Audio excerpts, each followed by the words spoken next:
Hello again.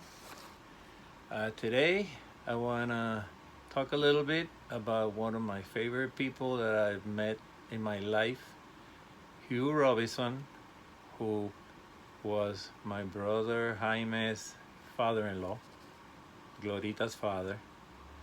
He was born in Jamaica, enlisted through Canada, ended up in the RAF. Here he is after getting some injuries, burnt in a landing in Normandy. He was a flight sergeant then. He was later a flight officer. This must have been a later shot. Initially, when he enlisted, and part of the reason for the video is to show the different types of Mustang aircraft. Initially, he started training in the legendary Spitfire. This is what an early Spitfire would look like.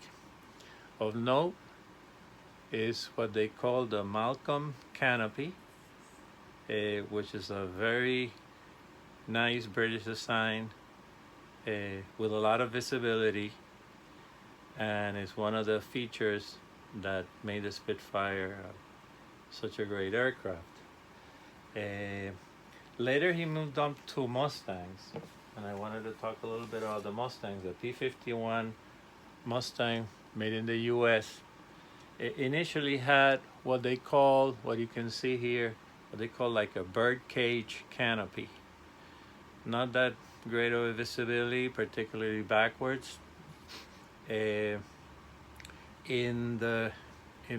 British use by the Royal Air Force, it would have been Mustang 2, 1 or 2.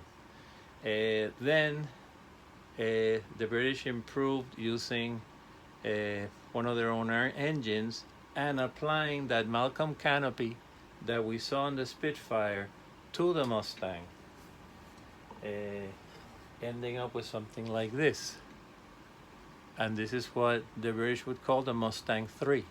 The markings are not the ones that Don Hugh used, but this would have been a typical Mustang 3 with the upgraded British engine and the Malcolm canopy that for many was like the best version of the Mustang. Don Hugh was in the 65th, they call it East India Squadron, a very well-known squadron that had started in World War I, and then in World War II, I found through the internet and other sources what a 65th Squadron Mustang 3 would look like, and I had 2 of these made, one for my collection and one as a present to him. I don't know if the actual plane that he flew was the T, but the white T is the signals for the 65th Squadron, white bands, red spinner. That was typical of what a plane from the 65th Squadron would look like. And I had a lot of fun giving it to him as a present. You know, he used to always come to our house as part of the family for Christmas Day, and he would be the first one to arrive, and man, we had some great conversations. By the time of Normandy, this is a little pre-Normandy, by Normandy, all the planes, since they had air superiority and they wanted to make sure that no Allied planes were shooting down other Allied planes, they painted some special stripes on the wings of the airplanes. So this would be pre-Normandy, and even though this is not a Mustang 4, this is a later version of the Spitfire. This is what the planes would look like at the time of the invasion. They painted, sometimes very roughly with mops or whatever they could find, these white and black stripes on top, on bottom of the wings, on the fuselage, so that friendly planes would recognize easily who was an Allied and who was not. Again, here you see that Malcolm canopy. This is a later Spitfire more powerful engine and 5-blade propellers. From conversations with him, he flew some of these later Spitfires to the very end of the war. But after Normandy, the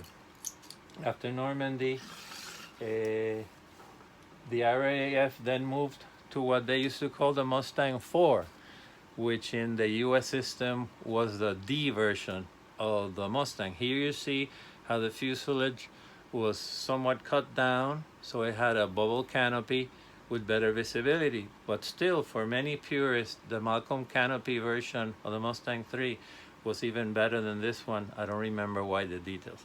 But this is what Don Hugh flew towards the end of the war, based in Scotland. They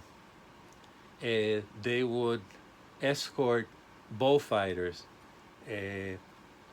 to anti-submarine missions up north. This is what a bullfighter would look like. It's a different scale. This is a much larger aircraft. Here you see the invasion stripes. Again, after the invasion, a month later, maybe they would overpaint some of them. But since they had air superiority, some just left them. This would be a typical bullfighter that he would have escorted. They had rockets to shoot at the submarines. Okay, he mentioned about those missions in a lot of our conversations. In Normandy, as soon as the Allies invaded, they moved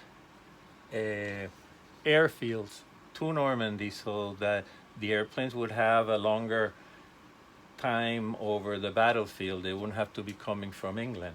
So in this particular airfield, which is called B12, is southeast of Erlon in France, in Normandy, which is southeast also of Bayeux, very well-known city there.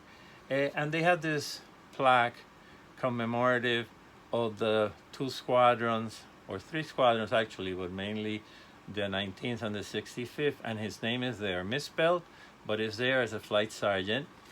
And in that plaque, I highlighted the top of the plaque.